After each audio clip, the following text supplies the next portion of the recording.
करना चाहूंगा जननायक माननीय मुख्यमंत्री महोदय। हमारे प्रभारी एआईसीसी के आदरणीय सुखजिंदर सिंह जी रंधावा साहब, प्रदेश कांग्रेस कमेटी के अध्यक्ष गोविंद दोतासा जी, आपके लोकप्रिय विधायक, हमारे मंत्री, हमारे साथी विश्वेंद्र सिंह जी, प्रभारी मंत्री रमेश मीणा जी, राज्य मंत्री शिवार गर्ग जी, जोगेंद्र अवाना जी, वाजिद अली जी, आदरणीय श्रीमती रोहिणी कौर जी, अभिजीत कुमार जी, धर्मेंद्र शर्मा जी, चुन्नी कप्तान जी, पदम सिंह जी, राजीव अग्रवाल जी, निरंजन टकलाशिया जी, श्रीमती शिखा जी, श्याम वीर जी और डी कुमेर क्षेत्र के तमाम मेरे प्यारे प्यारे भाइयों, नौजवान साथियों और प्यारी बहनों, मुझे खुशी है कि आज डी जिला बनने के बाद में पहली बार मुझे आने का अवसर मिला आपके गांव में। डी जिले 19 जिले के साथ में जब मैं डिक्लेयर किया था तो विश्वेंद्र सिंह जी ने बधाई दी, क्योंकि पिछली बार जब मैं आया था यहाँ पर तब आपकी मांग थी यहाँ पर कि डी को जिला बनाया जाए डी के अंदर, और मुझे खुशी है कि डी जिला बना। अब भरतपुर जिला जो है, जो पहले पुराना जिला भरतपुर और अब भरतपुर भी और डीग भी 2 जिले बन गए। इसके मतलब है सारे काम प्रशासनिक, चाहे रेवेन्यू संबंधित हो, चाहे वो पानी, बिजली, शिक्षा, स्वास्थ्य, सड़कें हो, तमाम काम जो है और मजबूती के साथ संपन्न होने लगेंगे। छोटे जिले बनने का फायदा यही है, प्रशासनिक मशीनरी की क्षमता बढ़ जाती है। ये सोच करके गिरधार महाराज की पावन भूमि पर मुझे भी सौभाग्य मिला कि मैं डीग जिला बनाने में आगे आ सका। पिछले 6 महीने में मैं कुछ पॉइंट पढ़ूंगा अभी आपके सामने, जिससे मेरा काम चल जाएगा। लगेगा आपको पूरे प्रदेश वाले सुन रहे हैं, अभी मीटिंग चल रही है, लाइव हो रहा है, चाहे जैसलमेर हो, चाहे बाड़मेर हो, चाहे जोधपुर हो, चाहे कोटा हो, उदयपुर हो, बीकानेर हो, अजमेर हो, पूरे प्रदेश के लोग एक साथ सुनते हैं मीटिंगों को, ऐसी मीटिंगों को। तो मैं आपको याद दिलाना चाहूँगा कि मैंने बहुत पहले कहा था कि जो बॉर्डर डिस्ट्रिक्ट है राजस्थान के, सरकार को ध्यान में कम जाता है, चाहे वो भरतपुर हो, धौलपुर हो, करौली हो, या वो बीकानेर और गंगानगर हो, या वो जैसलमेर बाड़मेर हो, झालावाड़ हो, बारा हो, ये हमारे जो जिले हैं बॉर्डर पर, और विशेष रूप से भरतपुर, धौलपुर, करौली इत्यादि जिले। मैं अभी लिस्ट बना के लाया हूँ, तो आपको आश्चर्य होगा, इतने सारे काम। कई हमारे एमएलए भाषण देते हैं, साहब 70 साल में काम नहीं हुआ, वो अभी 5 सालों में काम हमारे यहाँ संभव हुए हैं। इतने काम आपने करवा दिए। और मैं भी उनको कहता हूँ, तुम मांगते मांगते थक जाओगे, मैं देते देते नहीं थकूंगा। वही हुआ है असली के अंदर। विश्वास भी नहीं होता है, मुझे भी विश्वास नहीं होता है। जब मैं पढ़ता हूँ तो मुझे खुद का आश्चर्य होता है, 5 साल में जो हर बजट पेश किया बिना टैक्स लगाए हुए, जो मांगा पब्लिक ने मांगा, एमएलए ने मांगा, मैंने प्रयास किया कि मैं उनकी मांग पूरी करूं। इसलिए आज चौमुखी विकास की बात करें तो राजस्थान देश में एक मॉडल बन चुका है। कई योजना हमारी ऐसी है जो सिर्फ और सिर्फ राजस्थान में है, हिंदुस्तान में कहीं नहीं है। आज राजस्थान राज्य पहली बार देश के राज्यों में भी और दिल्ली के अंदर भी चर्चा में आना बहुत बड़ी बात होती है। चर्चा में नहीं आते थे हम तो, अकाल सूखा पड़ता, वहाँ तो गरीबी है, सूखे से अकाल जूझते रहते लोग, बरसात पे निर्भर है, खेती सिंचाई बहुत कम है, इसी रूप में मेरी पहचान थी। आज जो है मध्य प्रदेश के अलग राज्य बनने के बाद में छत्तीसगढ़, राजस्थान देश का सबसे बड़ा राज्य बन गया भौगोलिक दृष्टि से। पॉपुलेशन भी करीब 5% है और पानी 1% ही राजस्थान में देश का। तकलीफ है हमारे सामने आज भी, फिर भी जो विकास शिक्षा में हुआ है, तमाम संस्थाएं आगे, IIT, IIM, triple IIT, law university, Ayurveda university, कोई कमी रखी नहीं हम लोगों ने। कॉलेज बन गई, 300 से अधिक बन गई है इन 4 साल के अंदर। अभी देखेंगे आप फिगर आपके खुद के, अभी दिल्ली में कितनी कॉलेज खुली है? 70 साल में कॉलेज खुली है 250, और मैंने 5 साल 4.5 साल में खोल दिए 303 कॉलेज खोल दिए। विश्वविद्यालय में पहली बार मुख्यमंत्री था आपके आशीर्वाद से, तब 6 थे खाली राजस्थान में। आज 96 विश्वविद्यालय राजस्थान के अंदर। हर क्षेत्र में शिक्षा में प्रगति करी है, स्कूलें खुल गई है, primary, middle secondary, senior secondary मंत्री जा रही स्कूल हैं। अध्यक्ष जी कह रहे थे, शिक्षा मंत्री थे, तो इंग्लिश स्कूलें खोलने प्रारंभ की। इंग्लिश स्कूल खोलना एक बात है, गांव वालों के द्वारा स्वीकार करना दूसरी बात है। मुझे इस बात की खुशी है, अंग्रेजी स्कूल खोलनी चाहिए, ये गांव वालों ने स्वीकार किया अपने बच्चों के लिए। और 3 लाख बच्चे, अभी मैं आपके कैंप में गया पीछे, बच्चे थी वहाँ पर, इंग्लिश बोल रही थी। और 5-10 साल देखेंगे आप, आपके राजस्थान के लड़के लड़कियाँ फराटे वाले इंग्लिश बोलेंगे, देश दुनिया के मुल्कों के अंदर जहाँ भी जाएंगे वो अपना नाम कमाएंगे, आपके गांव का, आपके प्रदेश का, आपके ज़िले का, और उनका खुद का भविष्य सुधरेगा। पता नहीं किन पोस्टों में जाएंगे, क्या बनेंगे। 500 बच्चों में भेज रहा हूँ विदेशों के अंदर। जिस अम्बेडकर साहब को भेजा था, बड़ौदा के गायकवाड़ साहब थे, महाराजा थे, उन्होंने भेजा था पढ़ने के लिए, जो बच्चे थे वो। आज डॉक्टर अम्बेडकर संविधान निर्माता के रूप में हो गए। ये जो बच्चे 500 प्रतिवर्ष जाएंगे, ये वहाँ से कोई साइंटिस्ट बन के आएगा, कोई टेक्नोक्रेट बनेगा, कोई इंजीनियर बनेगा, कोई IT एक्सपर्ट बनेगा, कोई कंप्यूटर एक्सपर्ट बनेगा, पता नहीं क्या जिंदगी में लिखा हो उसके वो बनेगा। इस सोच के साथ में हम लोग बाहर भेजें बच्चों को। अनुपति योजना में 50,000 1 लाख फीस होती है कोचिंग की। गरीब का बच्चा भी कोचिंग कर सके। अमीर का बच्चा कोचिंग करता है पैसे वाला इसलिए, और गरीब का बच्चा कोचिंग नहीं कर पाएगा तो वो कम्पीट कैसे करेगा, उससे प्रतिस्पर्धा कैसे करेगा। तो हमने उनको भी मौका दिया है कि वो 30,000 बच्चे कोचिंग कर सके सरकारी पैसे से। इस प्रकार से हम लोगों ने क्रांतिकारी कदम उठाए हैं। 25 लाख का बीमा, स्वास्थ्य का अधिकार का कानून बन गया। 1 करोड़ लोगों को पेंशन दे रहे राजस्थान के अंदर, विधवाओं को, एकल नारी को, बुजुर्गों को, महिलाओं को, पुरुषों को। पहले 500 थी, 750 थी, सबके लिए 1000 कर दी गई है पेंशन। सोशल सिक्योरिटी का कानून बनना चाहिए केंद्र में, ये मैंने प्रधानमंत्री जी मोदी जी से रिक्वेस्ट करी है। पूरे देशवासी जो है अभावग्रस्त है, मजदूर है, ठेले वाला है, बुढ़ापा जब आएगा तो वो कैसे जिंदा रहेगा, परिवार कैसे पालेगा।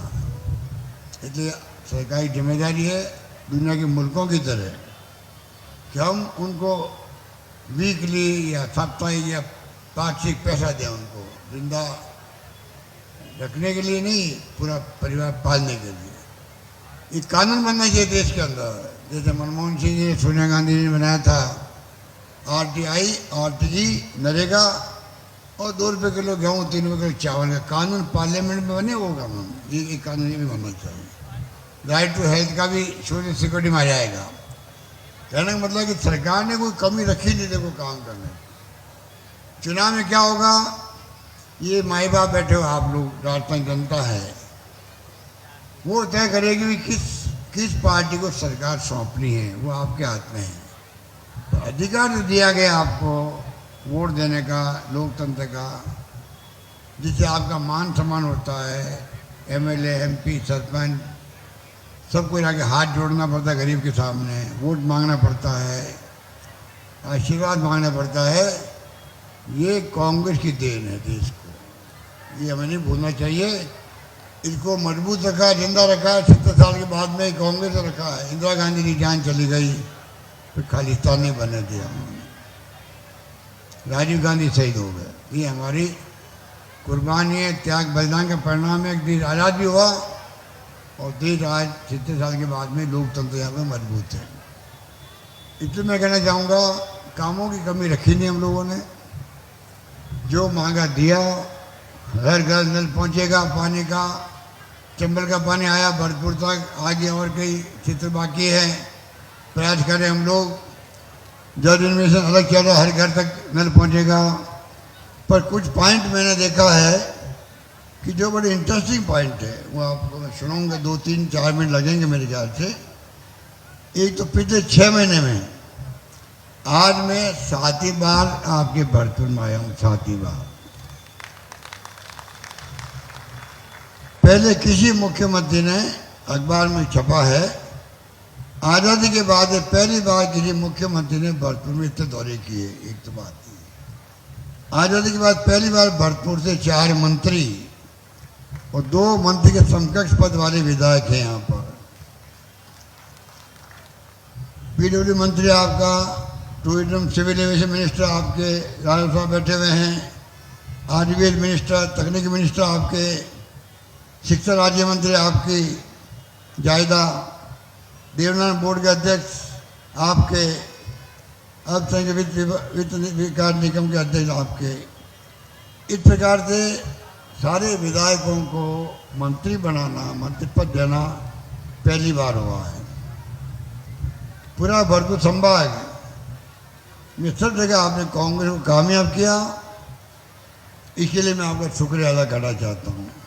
इस बार मैंने कहा मिशन 156, मुझे उम्मीद है कि भरतपुर संभाग की सभी सीटें अगर आप लोग हमें कामयाब करेंगे तो मिशन 156 भी हम जीत के आएंगे, इसमें कोई दुराई नहीं हो सकती है।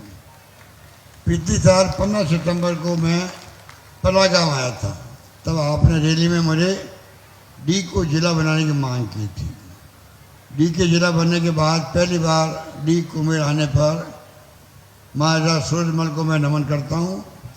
कल ही मैंने नए जिलों के लिए 600 से अधिक पदों को मंजूरी दी, जो आपकी सेवा में काम करेंगे। जल्द ही डी में महाराजा सूरजमल के पैनोरमा में राजकीय संग्रहालय का काम शुरू किया जाएगा।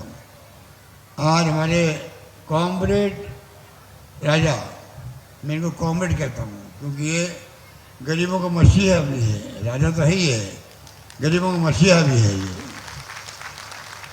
इन्हें मैंने का नाम रखा हुआ है कॉमरेड राजा, कॉमरेड विश्वेंद्र सिंह। आज इनका जन्म दिवस भी है, आज इनका बर्थडे भी है। मैं अपनी ओर से, आप सबकी ओर से इनको बहुत बहुत बधाई, शुभकामनाएं। लॉन्ग लिव, ये जीवन में कामयाब हो, दीर्घायु प्राप्त हो। और अभी तो 61 साल के हैं खाली है, पर 61 साल के बाद में आप देखते हो 21 साल की तरह भागदौड़ करते रहते हैं। ये इनकी खासियत है, कभी रखते हैं। जनता के लिए काम करने वाले, अपनी बात के धनी और क्षेत्र की जनता के लिए संघर्ष रहने के कारण ही मैं इनके कॉमरेड महाराजा कहता हूँ। ये विश्वेंद्र सिंह और यहाँ के सभी विधायकों की मेहनत है कि भरतपुर जिले में ऐतिहासिक काम भी हुए हैं। भरतपुर जिले में किए गए कार्य है, नंबर 1, एक नया जिला बन गया आपका डी कुमेर, 2 नए उपखंड बने, 6 नई तहसीलें बनी, 6 नई उप तहसीलें बनी, 3 एडिशनल एसपी, 4 डिप्टी एसपी और 2 नगर पालिका बनाई गई। इन सब नए कार्यों से यहाँ की जनता को लाभ प्राप्त होंगे, हो रहे हैं, और अपने घर के आसपास ही काम हो जाते हैं, कहीं दूर जाना नहीं पड़ेगा। लगभग 250 करोड़ की लागत से 67 सब सेंटर नए बन रहे हैं, 22 पीएचसी, 18 सीएचसी और 2 उप जिला अस्पताल खोले गए हैं इन 4 साल के अंदर। 150 करोड़ रुपए की लागत से भरतपुर के आरबीएम अस्पताल में नया ब्लॉक बनाया जा रहा है। 150 करोड़ की लागत से अगले महीने उसका उद्घाटन भी हो जाएगा। जिले में 119 Mahatma Gandhi English medium school खोले गए हैं, जिनमें 30,000 बच्चे पढ़ रहे हैं। इस बात की मुझे बहुत खुशी है। अलग अलग योजनाओं में 15 आवासीय छात्रावास बन रहे हैं, जिससे बच्चे बेहतर शिक्षा प्राप्त कर सकें। जिले में 6 तो नए कॉलेज खुले हैं, 9 नए गर्ल्स कॉलेज खुले, लड़कियों कॉलेज खुले 9, Sanskrit college, Ayurveda college, yoga naturopathy college एवं होम्योपैथी कॉलेज, नर्सिंग कॉलेज व विशेष योगेशन कॉलेज, कुल मिलाकर के 21 कॉलेज खुले जिले के अंदर। ये मैं कह सकता हूँ 21 कॉलेज खुलना बहुत बड़ी बात है 4.5 साल के अंदर। इस प्रकार से करीब 1,000 करोड़ की लागत सड़कों का, फ्लाईओवर का, अंडरपास आदि का निर्माण हो रहा है। 1,000 करोड़ की लागत। 10 नए खेल स्टेडियम जिले भर में बन रहे हैं, जिस यहाँ के बच्चों को खेलों में आगे बढ़ने का मौका मिलेगा। बिजली के लो वोल्टेज की समस्या दूर करने के लिए एक 400 kVA, एक 220 kVA, 4 132 kVA और 13 नए 33 kVA जीएसएल बन रहे हैं। ब्रज भूमि के पावन स्थलों के विकास हेतु ब्रज क्षेत्र धार्मिक विकास बोर्ड की स्थापना की गई है। करीब 5 करोड़ रुपए की लागत से ब्रज 84 कोस एवं गोवर्धन जी की परिक्रमा मार्ग में श्रद्धालुओं के लिए विश्राम स्थल अन्य सुविधाएं विकसित की जा रही हैं। पशुपालन में करीब 5 करोड़ 21 लाख की लागत से तप्त कुंड, गौशाला, चुग्गागढ़, समाधि स्थल, भागवत स्थल आदि बद्रीनाथ एवं 3.25 करोड़ रुपये लागत से पशुपतिनाथ मंदिर के विकास कार्य चल रहे हैं। पेंदौर में करीब 2.25 करोड़ लागत से चामुंडा मां मंदिर का निर्माण जीर्णोद्धार हो रहा है। लोक समाज के लिए अवंती बाई बोर्ड का गठन किया जा चुका है। भरतपुर जिला दिल्ली मुंबई रेल के मुख्य लाइन पे होने के बावजूद भी भरतपुर का जिले का विकास जितना होना चाहिए नहीं हो पाया। मैं समझता हूँ कि अब जो रफ्तार पकड़ी है, पिछले कार्यकाल में मैंने चंबल का पानी भरतपुर पहुँचाया, डी कुमेर तक चंबल का पानी लाने के लिए भी अभी पूरा पानी पहुँच भी रहा है, उसके लिए काम चल रहा है। ERCP का क्या काम है 13 जिले का, प्रधानमंत्री जी अभी तक उसको राष्ट्रीय परियोजना घोषित कर नहीं रहे हैं। लगातार हर मीटिंग में बोलता रहता हूँ, जो वादा किया था मोदी जी को निभाना चाहिए। 13 जिले की पानी की प्रॉब्लम स्थायी रूप से तब होगी तब राष्ट्रीय परियोजना घोषित होगी। ये मैं जवाब दे रहा हूँ लगातार। और आप तमाम पूरी राजस्थान के आम जनता को कहना चाहूँगा, सब लोग दबाव बनाएंगे। जैसे 15 के अंदर इनको शुरू करना पड़ा काम 5 साल रुकने के बाद में, उसी प्रकार इनको कभी न कभी ERCP योजना को भी लागू करना पड़ेगा राष्ट्रीय परियोजना के रूप में।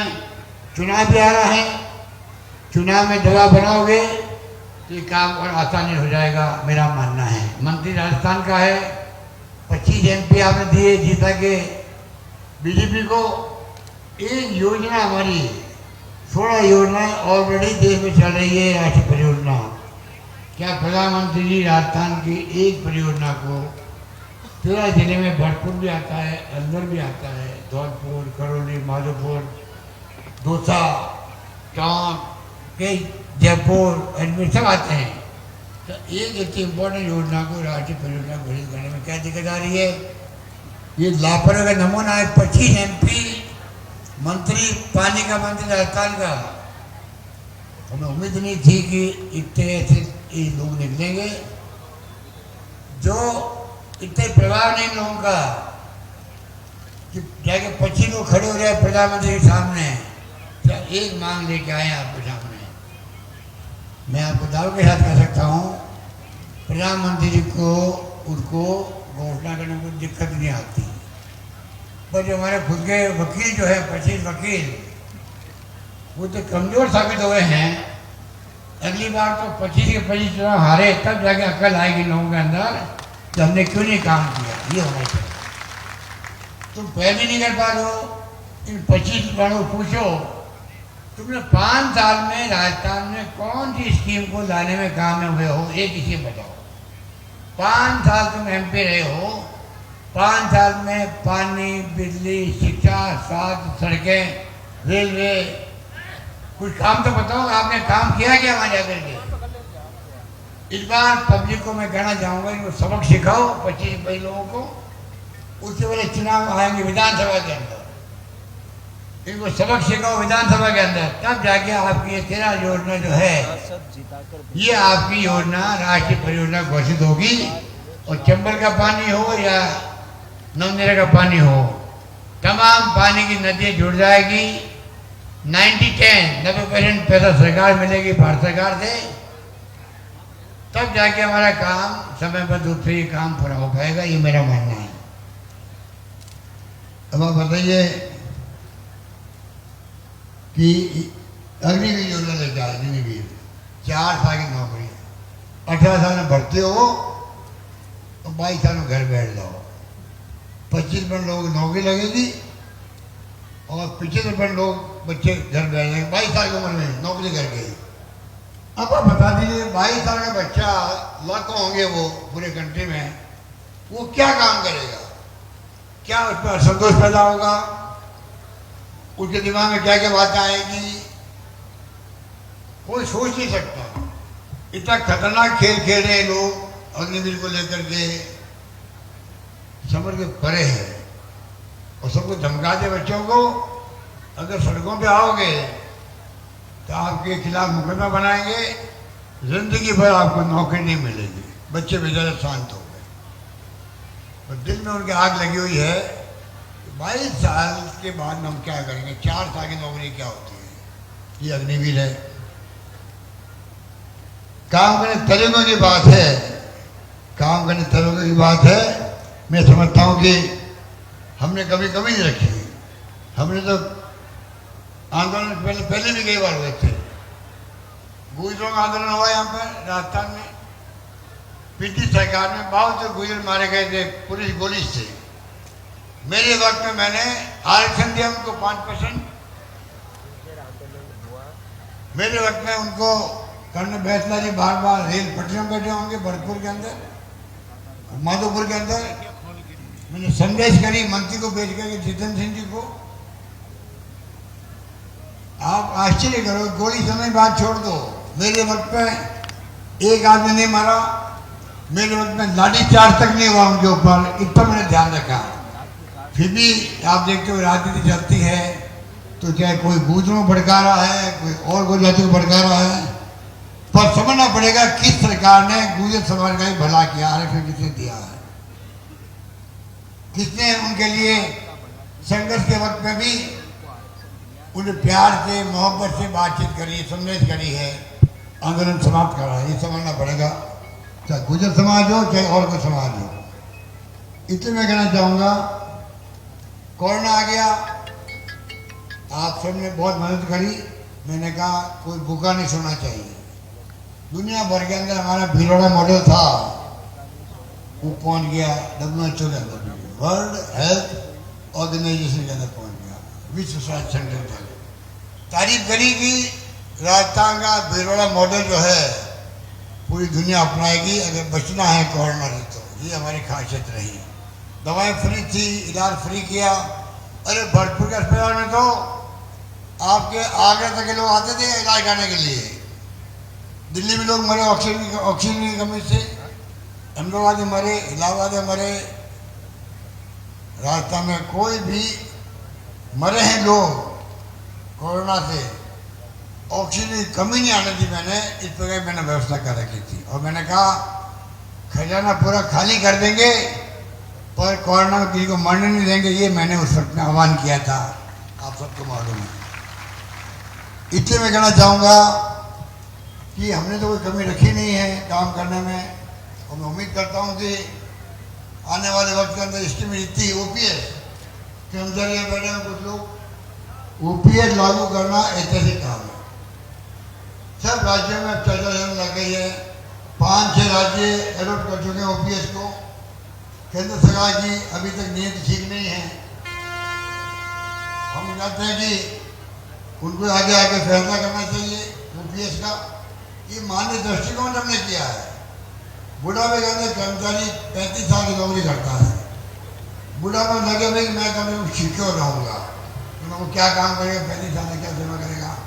अब ये कैंप लगे हमारे महंगे रात के, मैं आपको डाल के याद कह सकता हूँ। एक तक हमारे दुर्गा साहब ने सबका आह्वान किया, सब कार्यकर्ता लगे काम के अंदर, इधर प्रभारी बनाए हैं कैंपों में प्रदेश कांग्रेस कमेटी ने। एक महीना 1.5 महीने वही है लोग प्रभारी एक कैंप में जा रहे हैं, काम कर रहे हैं।